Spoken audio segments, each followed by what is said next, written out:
दोस्तों आज का वीडियो मैं आपको जो बताने जा रहा हूँ वो पूरा का पूरा मदरबोर्ड ही समझ में आ जाएगा आपको बहुत अच्छी तरीके से। और फॉल्ट भी है हमारे पास ठीक करने के लिए इस बोर्ड में। ये बोर्ड है हमारे पास T.R83.816 जो कि मॉडर्न कंपनी के टीवी के अंदर लगा हुआ है।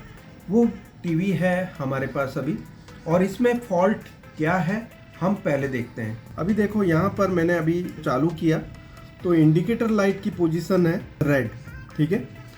और हमें क्या क्या देखना है अभी इस समय पे, मैं पहले क्या करूँगा स्विच से ऑन करके देख लूँगा पहले। देखो इससे ऑन हो गया तो ठीक है, नहीं हुआ तो रिमोट से भी ऑन नहीं होगा। इसकी तीसरी पिन और ग्राउंड पिन को टच करूँगा।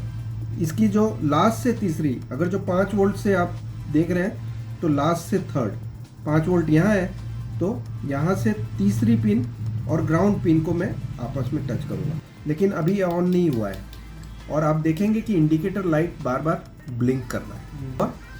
तो ये ब्लिंक भी हो रही है, तो इस समय वोल्टेज का जो फ्लक्चुएशन है वो आपको नज़र आएगा। वो कहाँ पर नज़र आएगा? देखो स्टैंड बाई कंपोनेंट है, स्टैंड बाई लाइट फ्लिकर कर रही है। ये क्या बता रहा है कि या तो आपकी स्टैंड बाई लाइन से कोई तकलीफ है। स्टैंड बाई लाइन कौन सी होती है? 1.2 और 3.3। तो हम देख लेते हैं पहले 3.3 और 1.2 दोनों को ही, ठीक है। तो 3.3 देखो इस रेगुलेटर से बन रहा है, ठीक है। इस रेगुलेटर है 1833 जिसमें 1.8 और 3.3 दोनों ही बनते हैं। तो मेरे को चौथी पिन पे ये एक नंबर देखो यहाँ पर एरो है 1 2 3 4, इस पे 5 वोल्ट देखना है और उस पर नज़र रखनी है। वो जब ब्लिंक हो रहा है उस समय ये भी ब्लिंक होता है, मतलब वोल्टेज कम या ज़्यादा होता है। यहाँ पर 5 वोल्ट, ठीक है। अब 3.3 देख लेते हैं। 3.3 को भी मॉनिटर करना है। इस समय तक देखो ये ब्लिंक हुआ लेकिन यहाँ पर कोई इसकी इफेक्ट नज़र नहीं आई, ओके। अब देखो स्टैंड बाई वोल्टेज और एक कौन सा है 1.2 वोल्ट जो प्रोसेसर में जाते हैं। अभी 3.3 तो यहाँ से बन गए, प्रोसेसर में चले गए, ओके। 1.2 भी बन रहे हैं और आपको मॉनिटर करना है 1.2 को भी। ब्लिंक होता है तब यहाँ पर वोल्टेज ड्रॉप होता है या ज़्यादा होता है, कम होता है, क्या होता है यहाँ पर आपको नोटिस करना है जब एलईडी ब्लिंक होती है।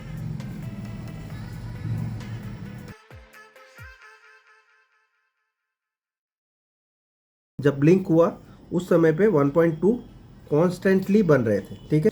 फ्लैश आईसी की पिन नंबर 1 पे मैं चेक करूँगा 3.3 जब ब्लिंक होता है उस समय 3.3 वोल्ट का क्या हाल है। देखो ये हिला ना, फिर से हम देखेंगे।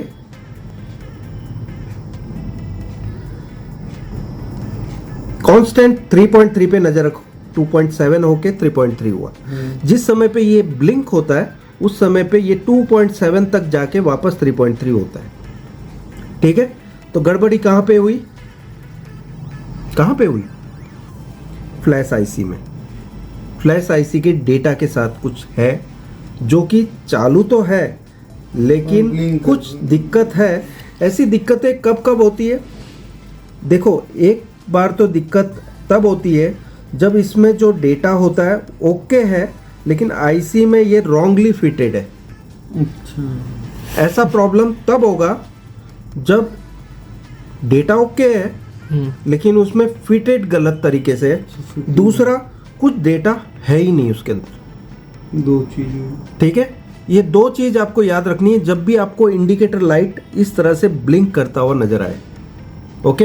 ये देखो अभी ब्लिंक हुआ था वापस 2.7 होकर 3.3 हुआ। अब देखो दो तरीके से डेटा लिया जा सकता है इस बोर्ड में। या तो आप ऑटो आईएसपी के थ्रू, मतलब इसके थ्रू कनेक्ट करके ले, ठीक है, मतलब डायरेक्टली इसके साथ प्रोग्रामर के साथ कनेक्ट करके बोर्ड को। और दूसरा तरीका है आईसी को उठाकर प्रोग्रामर पर लगाकर, ठीक है। इस तरीके से आप ले सकते हैं। और दूसरा तरीका है क्या? प्रोग्रामर पे डायरेक्टली बोर्ड को कनेक्ट करके। तो हम कौन सा तरीका ले? देखो एक तरीका है फास्ट, इस आईसी में डेटा डायरेक्टली लेने का जो तरीका है वो फास्ट है, ओके। लेकिन अगर जो आप इस प्रोग्रामर के थ्रू डायरेक्टली बोर्ड को कनेक्ट करके अगर जो करते हैं तो ये थोड़ा स्लो है। तो आप बोलेंगे वो प्रोसेस में करूँगा, आईसी उठानी है, आईसी उठा के करो। ठीक है, मैं आईसी उठा के इसकी प्रोग्राम लेता हूँ। इस समय पे मैं बोर्ड को ऑफ कर देता हूँ। इंडिकेटर लाइट को बंद होने का इंतज़ार करना है, बाद में ही एसएमडी गन चलानी है। ठीक है, आराम से आईसी निकल सकती है। ओके, घुमाना है, बहुत ही अच्छे से हीटेड एसएमडी गन से पूरी तरह से हीट आने के बाद ही उठाना है इसको। ठीक है, ये आराम से निकल जाएगी। और ये आईसी हमने प्रोग्रामर पे लगानी है डायरेक्टली वाया एडेप्टर। इस आईसी को किस तरह से फिट करते हैं पहले देख लो। इसे हमने आईसी को इस तरह से फिट कर लेना है। ओके, ये हो गया फिट। ठीक है, प्रोग्रामर पे यहाँ पर इस तरह से लग जाएगा ये। अब देखो, ये जो नीचे के जो 4 है ना आईसी का मार्क दिया हुआ है, और ये बड़ी आईसी के लिए पूरा। ठीक है, 16 पिन की भी आती है और 8 पिन की। 8 पिन वाली लगा रहे हैं तो नीचे की। ठीक है, आपने फिर हैंडल को बंद कर देना। नीचे के 8 में लगाया मैंने, ऊपर के 8 में नहीं। ओके,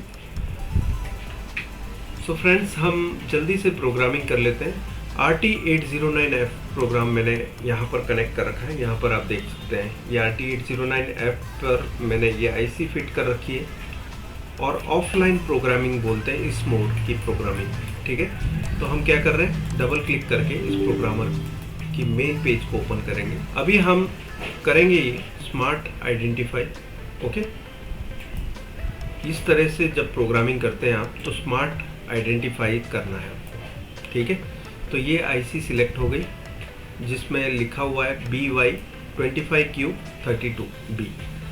इसमें 25 एक सीरीज़ है और 32 इसकी मेमोरी कैपेसिटी है। ठीक है, 25 सीरीज़ आईसी फ्लैश आईसी की निशानी है। ठीक है, और 4 मेगाबाइट्स या 32 मेगाबिट्स बोल सकते हैं, या 4 मेगाबाइट्स। ठीक है, तो 32 मेगाबिट्स है। अभी इसमें करना ये है, आपको पहले रीड करना है। ठीक है, इसके अंदर डेटा क्या है। ओके, तो हम रीड कर लेते हैं। मैं डेस्कटॉप पे कर लेता हूँ। अभी एक टेम्पररी फोल्डर बना लेते हैं। ठीक है, यह फोल्डर हमारा बना हुआ ही है, ये 32 LB वाला जो है LG का, उसमें मैं मॉडर्न लिख देता हूँ। ठीक है, इस टीवी के नाम से ही अभी सेव कर रहा हूँ। ये टेम्पररी स्टोरेज है मेरी। ठीक है, ये मैंने फाइल सेव कर ली। अब इसकी बफर में चेक करूंगा। ओके, अब देखो बफर में ये जो फर्स्ट एंट्रीज होती है ना, वो इम्पोर्टेंट होती है, जिसमें आप देख रहे हैं कि ये जो फर्स्ट एंट्रीज है वो F F F F F। ठीक है, और उसके बाद डेटा है, लेकिन ऊपर कुछ डेटा है उसके बाद, और 50 में यहाँ जाके डेटा स्टार्ट हुए, यहाँ से डेटा है। ओके, लेकिन इतने डेटा इसमें गायब है।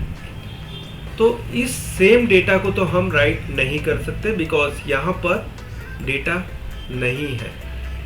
ठीक है, तो अभी क्या करना होगा, हमें दूसरे डेटा डालने पड़ेंगे। ये रीड किए हुए डेटा से टीवी चालू होने वाला नहीं। और हम कंपेयर भी कर सकते हैं। कंपेयर करने के लिए एक चीज़ है, अभी जैसे बफर में मेरे पास ये एंट्री है, मैं ये सेव कर लेता हूँ। ठीक है, प्रिंट स्क्रीन कर लेता हूँ इसकी एक वैल्यू। ओके, अब मैं दूसरी वैल्यू ले रहा हूँ यहाँ टूल चेंज से। ठीक है, एक्सा एडिटर के थ्रू। ठीक है, अब मेरे पास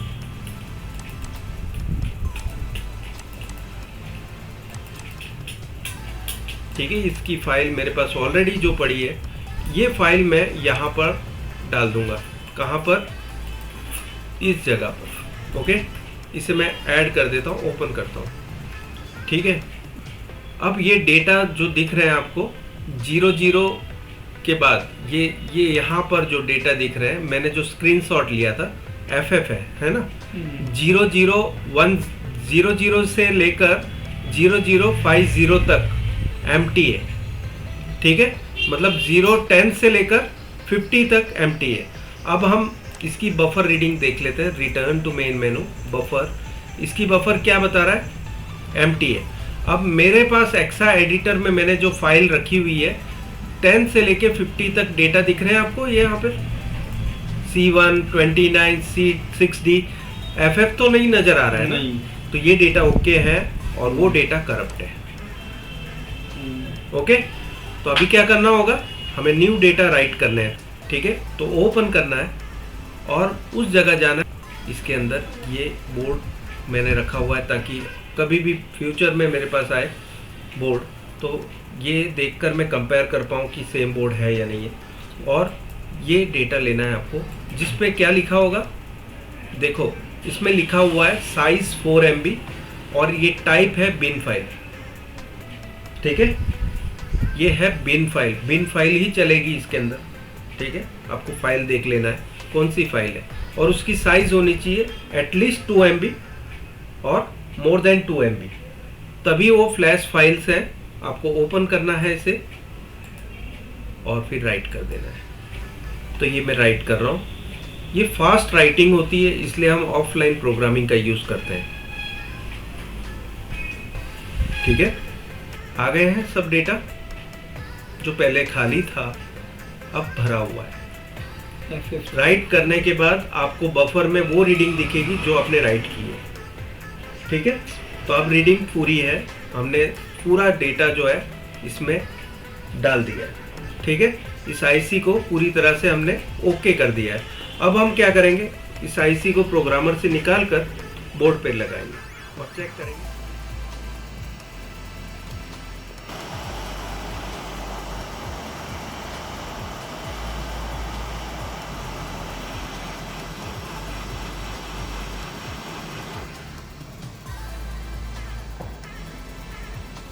ठीक है, हमने पावर दे दिया, अब पावर ऑन कर दिया है। हमने अभी आईसी जो निकाली थी वो अच्छे से फिट कर दी है। ठीक है, यहाँ पर आप देख सकते हैं। अब बोर्ड को ठंडा करने के बाद हम चालू कर रहे हैं। देखो, या तो आप रिमोट से भी चालू कर सकते हैं, लेकिन मैं कहता हूँ कि आप हमेशा एक आदत बनाओ कि बोर्ड को अच्छे से चेक ही कर लो इस तरह से कि बोर्ड ऑन है या ऑफ है। ठीक है, इस तरह से ये ऑन हो गया। ओके, बोर्ड ऑन हो गया। 12 वोल्ट चेक करना है आपको, आउटपुट के पैनल में जाने वाले 12 वोल्ट बनते हैं या नहीं। तो 12 वोल्ट आ गए हैं, तब हम मदरबोर्ड टेस्टर पे चेक कर रहे हैं। अगर जो 12 वोल्ट नहीं आते हैं, अगर जो 12 वोल्ट नहीं आते हैं, तो हमें मॉसफेट देखना है, वो ये वाला है जो 12 वोल्ट पैनल में पहुंचा रहा है। ठीक है, इस पिन से। ओके, हमें क्या चेक करना है, अगर जो 12 वोल्ट यहाँ नहीं आ रहा है, इन दैट केस आपको यहाँ चेक करना है, यहाँ 0 है या 12 है गेट पर, जो कि कंट्रोल पिन है। ठीक है, कंट्रोल पिन पर क्या वोल्टेज आ रहा है वो देखना है आपको कंट्रोल पिन पे। तो देखो यहाँ 0 वोल्ट है, मतलब मिली वोल्ट में बता रहा है। इस तरह के जो RMS वैल्यू वाले होते हैं ना, ट्रू RMS वैल्यू, वो वाले मीटर इसमें मिली वोल्ट में वोल्टेज बताएंगे, है ना, मतलब 0 वोल्ट ही है। 0 वोल्ट होने पर ही आउटपुट बनेगा। ठीक है, अगर जो यहाँ 12 वोल्ट आ रहे होते गेट पर, तो यहाँ पर आउटपुट नहीं आता। जैसे कि इस मॉसफेट के साथ भी ऐसा ही है। 5 वोल्ट इसलिए यहाँ बन रहे हैं बिकॉज यहाँ 0 वोल्ट है। ठीक है, और यहाँ पर 5 वोल्ट है। ओके, 5 वोल्ट तो यहाँ हमेशा रहेंगे, लेकिन यहाँ जब 0 बनेंगे जैसे कि अभी है, तभी 5 वोल्ट आउटपुट आएंगे, जो इस आईसी की पिन नंबर कौन सी में जाएगा, 5, पिन नंबर 2। 2 तो सर इधर से हुई ना। हाँ, तो ये देखो, ये एरो पिन है, एरो 1 नंबर 2 नंबर। ठीक है, ये 2 नंबर मेरे को यहाँ 5 वोल्ट आएंगे, और ये स्टैंड बाई 5 वोल्ट 4 नंबर पे। ठीक है, तो 5 वोल्ट आने के बाद 1.8 वोल्ट यहाँ पर से निकलेंगे, जो रैम सप्लाई है प्रोसेसर की, जो कि स्विच होने के बाद आते हैं। ये दोनों एक मॉसफेट और एक ट्रांजिस्टर की जुगलबंदी से, और पैनल पे 12 वोल्ट आते हैं, ये दोनों ट्रांजिस्टर की जुगलबंदी से। ठीक है, अब देखो इसके बेस पर क्या है, 0.6 वोल्ट होना चाहिए। NPN ट्रांजिस्टर है, तो 0.6 वोल्ट है या नहीं देख लेते हैं हम। 0.7 वोल्ट। ओके, तभी ये collector to emitter voltage flow हो रहा है, और जो 5 वोल्ट यहाँ होते थे, यहाँ पर बंद रहने पर, अब क्योंकि 5 वोल्ट ग्राउंड हो रहे हैं अभी इस समय पे, क्योंकि 0.6 वोल्ट बेस पर है तो यहाँ 0 वोल्ट रहेगा। यही 0 वोल्ट इसके गेट पर पहुँचता है और इसको ऑन करता है। ठीक है, वैसा ही इसका ये ट्रांजिस्टर है, इसके ऊपर भी 0.6 वोल्ट है, इसलिए कलेक्टर पर 0 वोल्ट है। ये कलेक्टर डायरेक्टली इसके साथ कनेक्टेड है गेट पिन के साथ और आउटपुट 12 वोल्ट दे रहा है। अभी देखो मेरा ब्लॉक तो नहीं हो रहा है ना हाथ कैमरा में? ना ना ना। ओके, तो आपको ये चेक करना है 12 वोल्ट आ गए। अब हम देख लेते हैं डिस्प्ले बनी है नहीं। अगर जो अभी डिस्प्ले नहीं बनती है तो वो पैनल साइड में देखना है आपको वोल्टेज। ओके, अभी देखो बोर्ड तो ऑन हो चुका है, वो देखने के लिए पूरी तरह से कि इसको लगाने के बाद क्या आपकी डिस्प्ले चालू होगी या नहीं, वो देखने के लिए हमने ये मदरबोर्ड टेस्टर लगाया जिसका नाम है TV160। ठीक है, ये मदरबोर्ड टेस्टर इतना इजी है इसके साथ काम करना कि इतने से एरिया में आपका सब कुछ आ जाए, बोर्ड भी आ गया, पैनल भी आ गया। ठीक है, तो इजी हो जाता है रिपेयरिंग। ओके, अब हम देख लेते हैं इसमें ये बोर्ड ऑन करने के बाद डिस्प्ले दे रहा है या नहीं। 12 वोल्ट तो हमने चेक कर लिया, आ गए। ठीक है, अभी हमको देखना है ऑन होता है या नहीं। तो मैं ऑन करने के लिए यहाँ पर ये रिमोट का यूज़ कर लेता हूँ अब आपको दिखाने के लिए कि इसमें जो रिमोट है वो ये काम कर रहा है। ठीक है, यहाँ पर मॉडर्न लिखा हुआ आ गया।